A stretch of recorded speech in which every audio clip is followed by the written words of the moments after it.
Hey guys, Moms Against Medical Bullying. So I'm just going to be going over Crucial Conversations, Chapter 8. And this chapter is about what to do when people blow up on you or they get angry or upset with you.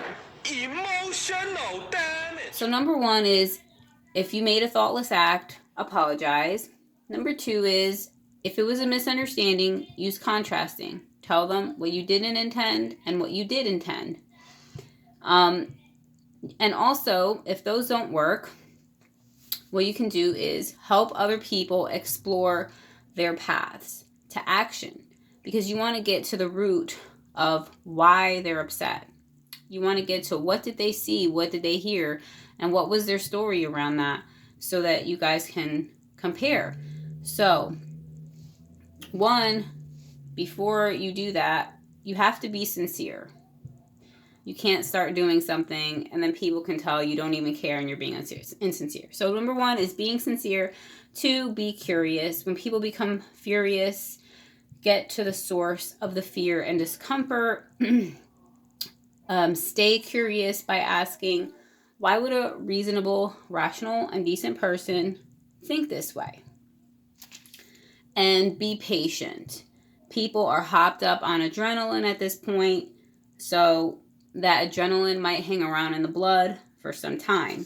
So you have to encourage people to share their path, right? And when that adrenaline is going, it's hard to think. So when someone moves to silence or violence, that means that a story has already been created. So we have to break that cycle by stepping out of the conversation and making it safe by using some tools. They call these power listening tools. So they use the acronym AMP. A is for ask, to get things rolling. So for example, someone says, do you like my dress, or are you going to call the modesty police? So instead of becoming offended, the person chooses to become curious about why this person is saying that. So they say, what do you mean? I would like to hear your concerns. M is for mirror. Mirroring is when we take the portion of the other person's path to action we have access to and make it safe for him or her to discuss it. It's useful for when a person's tone doesn't match their words, like when they say, don't worry, I'm fine. You ever experienced that or done it? Probably all of us have. So a mirroring response would be, really?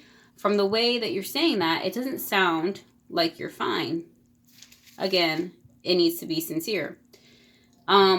Next is paraphrasing, to acknowledge the story. Once the person responds to asking and mirroring, you can take that and put it in your own words. So you've asked, you've mirrored, and so paraphrasing is not parroting. So example would be, let's see if I can get this right. You're upset because I voiced my concern about some clothes you wear, and this seems controlling. So it's just, I like to use this all the time too, because I think I learned it somewhere along the way, right? When someone tells you something, you repeat it, not parrot it, you kind of just rephrase it, like say you paraphrase it to help the person understand that you are listening to them and that you do care about what they are saying.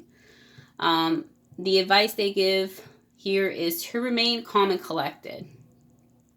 Because if somebody's sharing their story with you or their path, they're going to be saying things that could possibly be offensive to you because they're telling you why they're upset at you.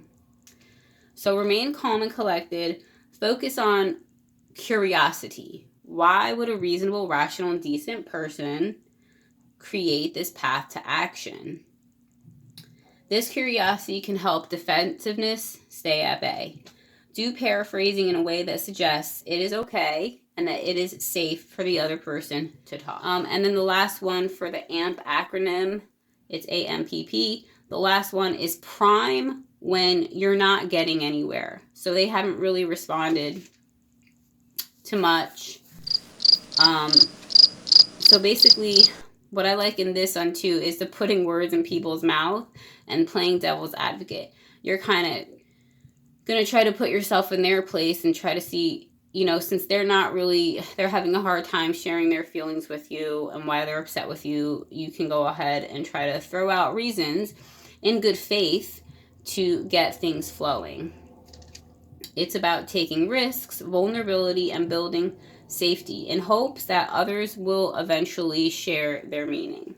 So it's supposed to be to help them, you know, feel safe. So what happens when the other person has shared and you don't agree? So the person has shared their path to action, what they saw, what they heard, the story they created around it, and you feel like that's just totally wrong. So they use another acronym for this section called Remember Your ABCs. So A is for agree.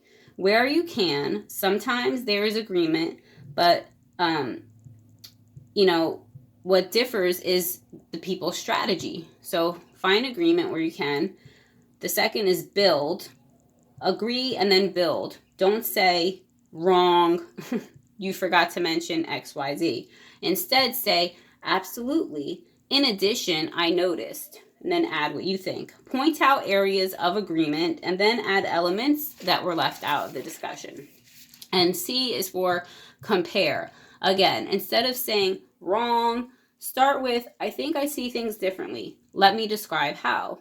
Then you share your path to action using the STATE acronym, which is share the facts, tell your story, then ask them to share, talk tentatively, and encourage testing. Encourage other people to test what you have put out there. So again, in conclusion, you agree where you can, build when others leave out key pieces, compare when you differ, don't turn differences into debates that lead to bad results. All right, everyone, take care.